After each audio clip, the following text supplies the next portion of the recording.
Bueno, señor Gabilondo, la legislatura está bloqueada desde el punto de vista legislativo, prácticamente. Y de vez en cuando, como serpientes de verano, se habla de pactos entre los principales partidos.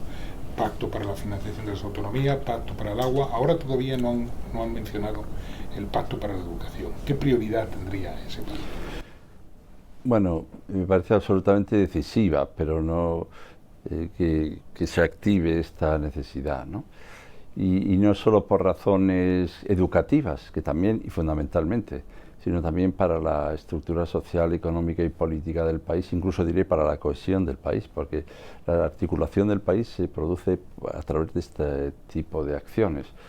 También es cierto que se recurre a veces al pacto cuando no se sabe muy bien qué decir, ¿no? Y se dice, bueno, hagamos un pacto, ¿no? Lo hemos puesto todo perdido de pactos, pero lo que sí hay que hacer es establecer algunas prioridades. Yo creo que es indispensable y me parece que además para también reescribir el modelo productivo, la relación con la sociedad y sobre todo para augurar algún tipo de futuro para nuestro país, ¿no? Yo creo que la educación ha de estar en el corazón de la economía y la educación ha de estar como una, en fin, piedra angular del tipo de país que queremos. España será la educación que tengamos. Y en ese sentido, ¿cuáles serían, enumere un poco las prioridades de ese pacto? Sí, Primera prioridad. sí, parece imprescindible, ¿no? Desde luego también combatir lo que ha sido el fracaso escolar, el abandono escolar, ¿no? En fin, la distancia respecto de la formación y la educación. Y esto en algunos lugares ha tenido que ver también, como he dicho, con el modelo productivo. Yo entendía que bueno, había que ir a los servicios, ganar dinerito rápido, la gente dejaba los estudios, hijo mío, como saques malas notas te pongo a trabajar, frases de estas que destruyen cualquier país. Y el resultado de todo esto ha sido también junto a una visión malentendidamente pragmática y utilitarista, que la formación, pues lo que había que tener era lo mínimo posible para poder encontrar un trabajillo, ¿no?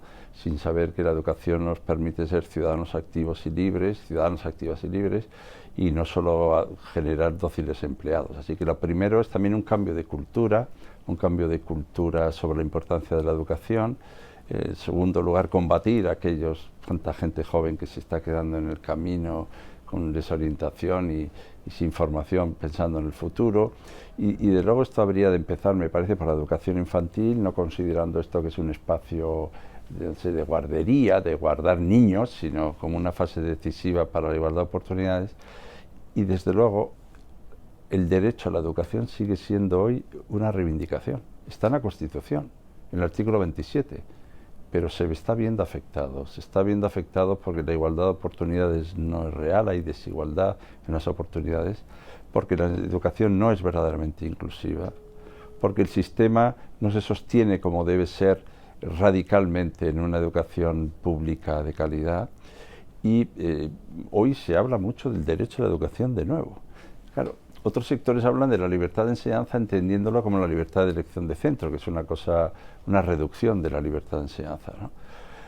Pero la atención, sobre todo, como digo, a la inclusión desde el primer momento como igualdad de oportunidades, la universalización del conocimiento, que ningún chico o chica se quede en el camino, a mí eso me parece una verdadera prioridad. Ahora, también pondré alguna prioridad más: la formación profesional, el conocimiento de idiomas, el efectivo derecho de la educación en la universidad, es decir, toda la política de tasas, becas, recortes que ha habido, ¿no? Todos estos mundos son las cosas de las que habría que hablar. No es un retroceso que volvamos a hablar de la universalización de la educación. Nosotros creíamos que eso ya era una cosa conseguida y ahora teníamos que hablar de calidad. Y sin embargo usted vuelve a mencionar el concepto de universalización. Sí, quizá porque la universalización fue una conquista muy importante de 6 a 16 años.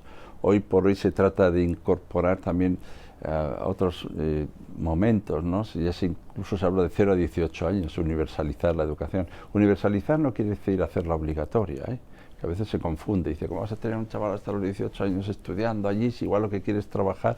No, lo que hay que tener es ofertas de formación desde los 0 a 18 años. Y uno de los desafíos grandes son los primeros momentos de, en fin, la primera infancia, que tiene muchas dificultades porque también hay que poner muchos recursos y porque a veces no es compatible con las formas de vida que tenemos y la primera víctima suelen ser las mujeres, como suele ocurrir siempre que no tenemos recursos, y la conciliación y el trabajo, y hay muchos problemas, pero sí creo que hay que volver a hablar de universalización, entendiendo como tal que nadie se quede en el camino. Porque si se queda la gente en el camino, decir que hemos universalizado también es engañarse, ¿no? Y por eso el sistema tiene que ser mucho más flexible, no tan rígido.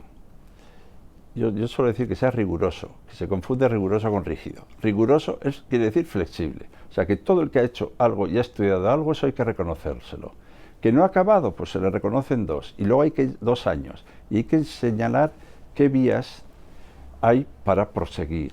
Lo que no puedes decir a un chaval de 13 años, tú no vales para estudiar, así que no digamos, si ya encima le dices vete a la formación profesional, como si la formación profesional fuera una formación de segundo grado o de segundo nivel o hecha para personas que no tienen recursos, y por eso hay un cierto, lo diré con cuidado, pero claramente darwinismo social, y por eso la universalización está muy afectada. Muy interesante este concepto de darwinismo social, y se podía juntar con otro que mencionó hace un momento, que yo creo que está en el frontispicio de todos los problemas que tiene este país, que es la desigualdad de oportunidades. Claro.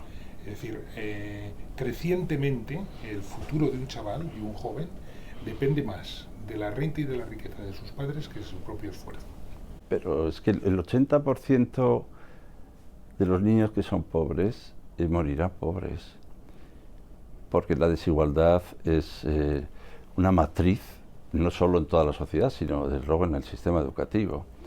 Y la lucha contra la desigualdad en el sistema educativo empieza por la inclusión desde los primeros momentos. Por eso digo yo que es tan importante que se escolaricen tempranamente, porque ahí se detectan las necesidades de escolarización singulares, y además se ve claramente que si no se genera ahí oportunidades iguales, luego empieza a haber desaceleración, ¿no? Pero es verdad que esta igualdad de oportunidades, hoy por hoy, se suele sustituir con discursos a favor de otros valores, que yo también creo que son valores, como puede ser el esfuerzo, el talento. No hay efectivamente igualdad de oportunidades en el acceso a la educación, a los niveles de educación y al futuro respecto a la educación. No hay que hacer discursos catastrofistas, pero esta es una absoluta prioridad. ¿Por qué? Porque antes hablamos de calidad o equidad. Hay que hacer un pacto entre la calidad y la equidad. No puede haber los partidarios de la equidad y los partidarios de la calidad. El primer pacto es el pacto entre la calidad y equidad. Pero también digo que sin equidad, la calidad es elitismo y discriminación. La primera calidad empieza porque haya verdaderamente equidad. Usted, que fue protagonista del pacto fallido del año 2010, ¿por qué cree que ahora otras fuerzas estarían interesadas? ¿Hasta dónde se llegó en aquel momento?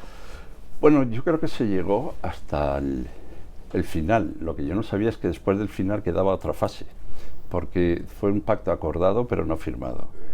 Nosotros trabajamos en 137 reuniones, luego hablamos con todos los partidos, el principal partido entonces de la oposición, todos los miércoles llegamos a 154 puntos.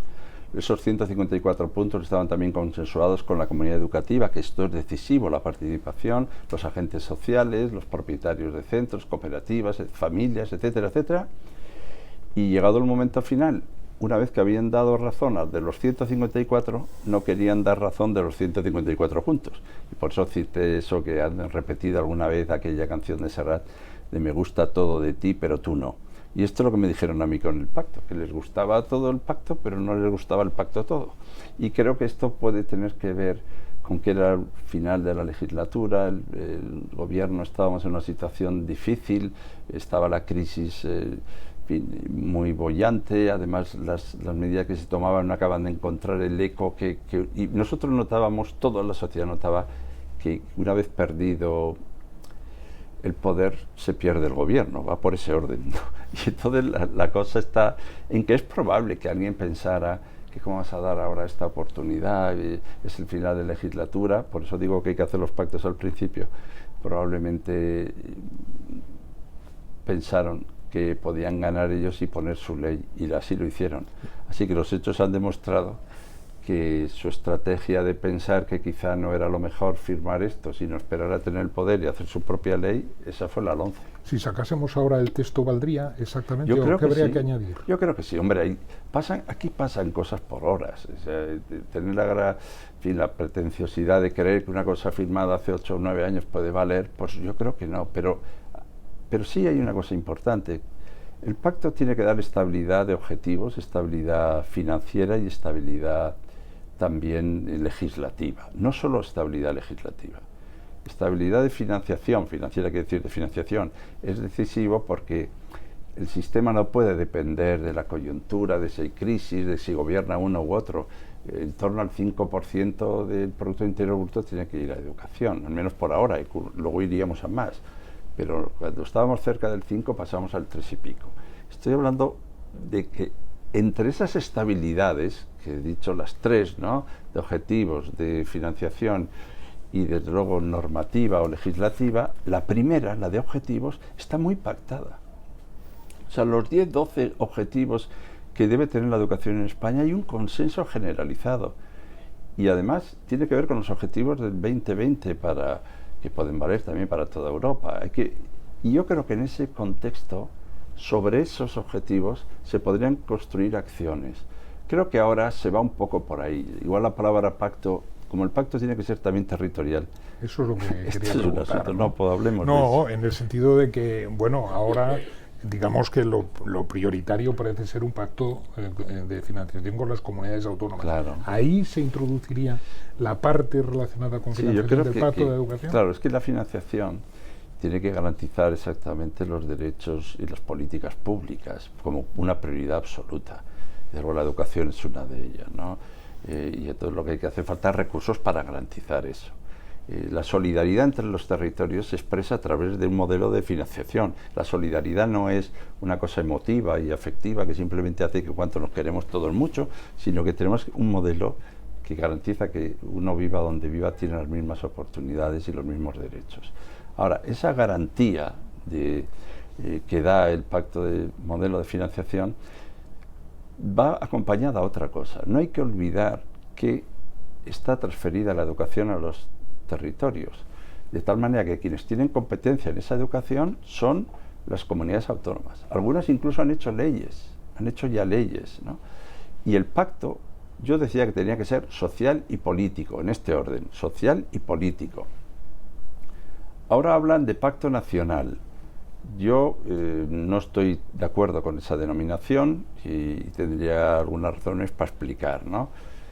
Pero sí es un pacto de Estado. Creo que sí es un pacto de Estado. Y tiene que ser un pacto de Estado. Pero claro, hacer un pacto de Estado en un país que tiene que pactar primero qué es el Estado, para ver qué tipo de pacto debe hacer, mientras a la vez está territorialmente debatiendo qué Estado tenemos, dificulta un poco las cosas.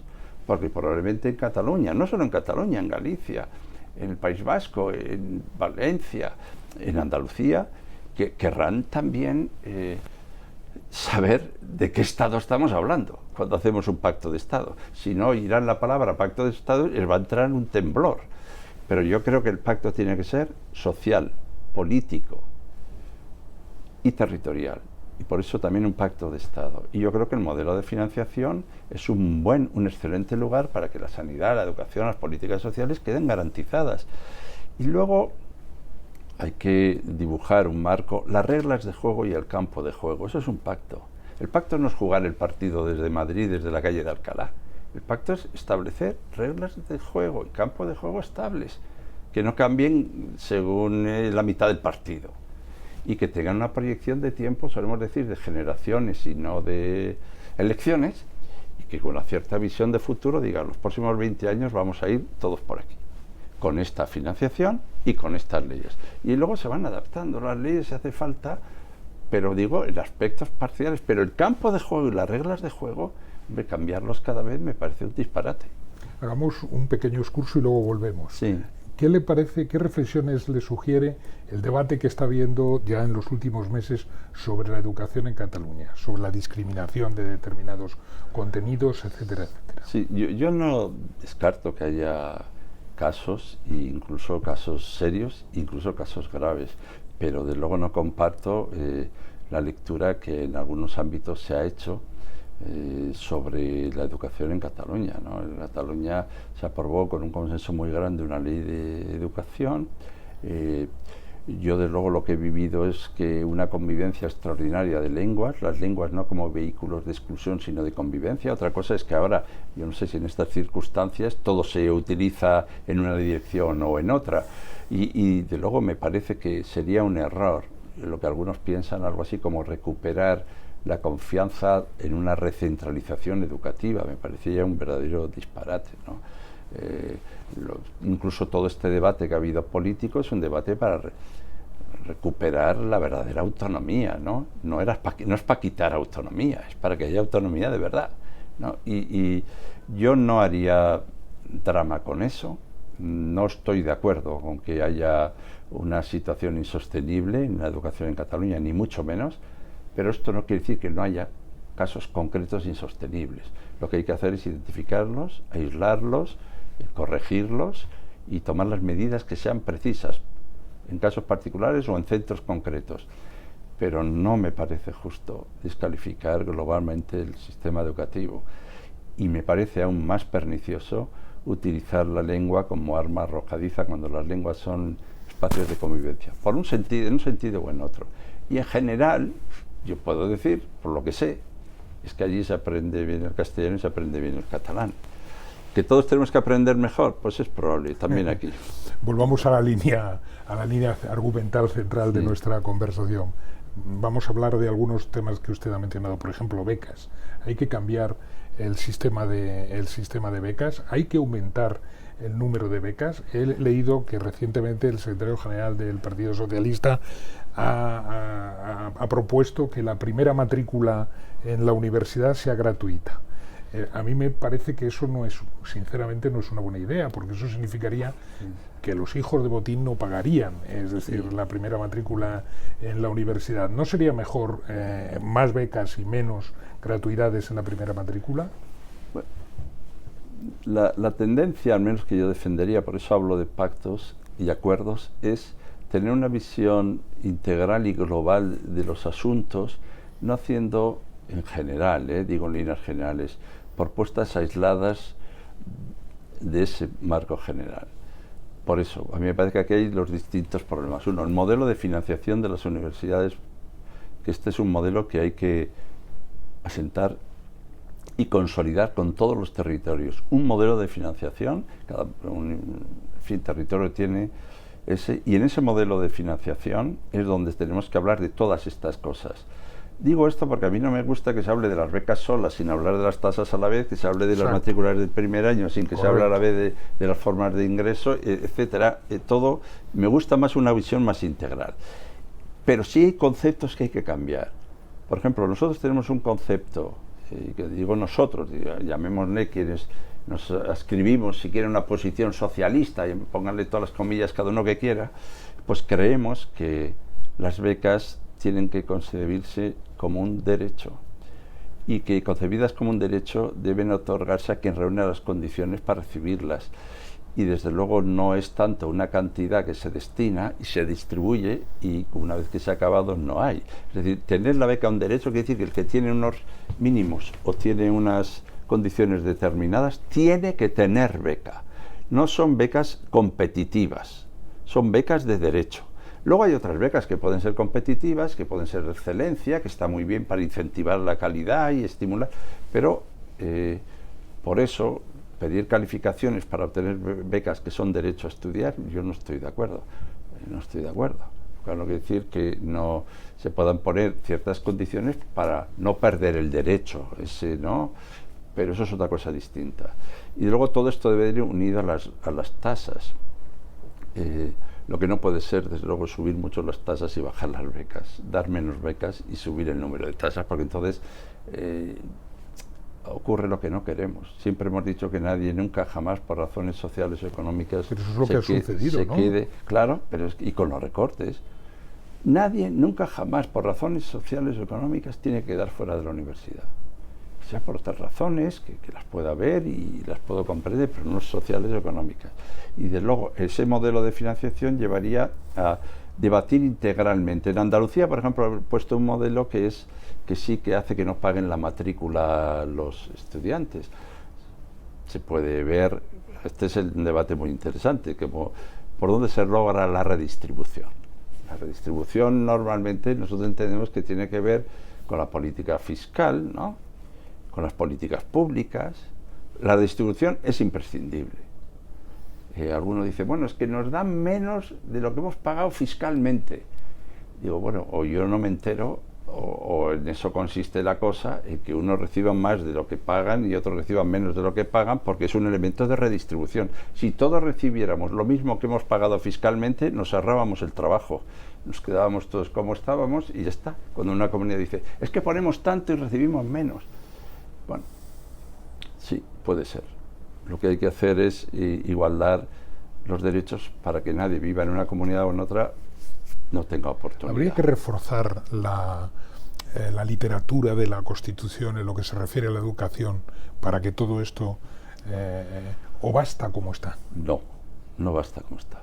O sea, no solo la educación, sino los derechos sociales y las políticas sociales, garantizarlas objetivamente, subjetivamente también, ¿no?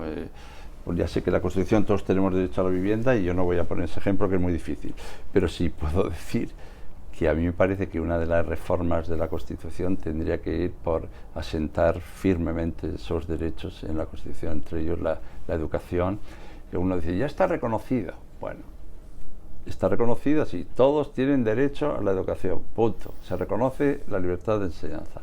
Pero luego hemos visto que hay algunos que se quedan por ahí en el camino. Es decir, ¿cómo pasar de un derecho desiderativo a un derecho normativo? Eso, ¿no? eso es, sí. Que no es que uno se le reconoce que puede estudiar, es que se le garantiza que en el país en el que vive, que es España, va a tener las condiciones para poderlo hacer, sea de la familia que sea, venga de donde venga. Y luego esas oportunidades se las tendrá que aprovechar, rentabilizar.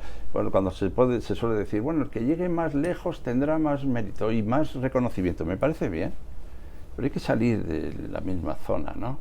Y hay que salir no unos a pie, otros en avión, unos con piedras en la espalda, otros con las piernas atadas, otros con los ojos vendados y decir, corran ustedes, el que llegue primero será el de más talento, si tiene igualdad de oportunidades. Insistimos en esto porque es una de las claves exactamente de la Constitución como pacto para la igualdad, entre otras cosas. Y esto me parece decisivo. Y ahí creo que si se abre la Constitución para hacer reformas, se debe defender que se incluya, desde luego, el reconocimiento explícito, objetivo y subjetivo de ciertos derechos, desde luego la educación.